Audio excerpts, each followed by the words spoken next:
Sino magtatrabaho kung lahat mayaman? Ha? Eh, milyonaryo ka, milyonaryo ako. Ba't mo patakalkal sa akin yung CR mo? Ba't ako magkakalkal? Eh, mayaman ka, mayaman din ako. Kaya bakit? Mahirap kasi kung wala akong pera. O di may balance. Parang ganito yun eh. May nagtanong sa akin, Brother, ba't naman ang Diyos akala ko ba pag-ibig? Ba't hindi tayo pantay-pantay? Abay, pagka pantay-pantay, hindi siya pag-ibig. Bakit? At tanong nyo, pantay-pantay tayo lahat. Pantay-pantay tayo ng taas. 5'7" lahat tayo, kasing taas ko. Pantay-pantay tayo ng ilong. Pantay-pantay tayo ng bibig. Pantay-pantay lahat. Ha? Lahat pantay-pantay. Ano ang labas? Magkakamukha tayo. Di ba gano'n? Ha?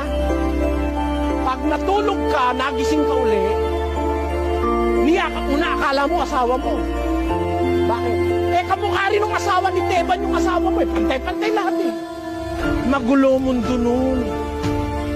May nagnakaw, hinabol ng pulis. Yun ay kanagnakaw, eh nakaligat yung pulis. Yung isa naman eh, kasi pareho ng itsura eh.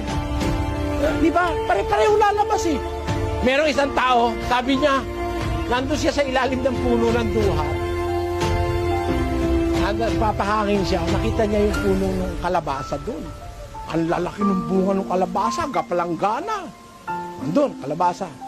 Sabi niya, naisip niya, ba't yung kalabasa? Ang liit-liit lang ng puno, ang laki-laki ng bunga. Ito namang duhat, ang laki-laki ng puno, liliit naman ng bunga. Nag-iisip siya. Para bang nag-iisip siya, ba't ganun? Ang nangyari, humangin.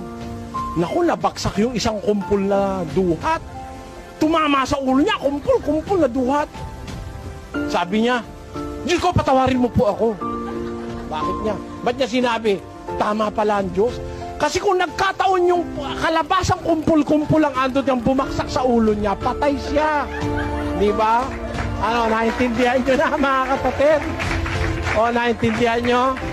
Huwag nating sisisihin ng Diyos. Huwag nating ku-questionin ng Diyos. Let us not question God.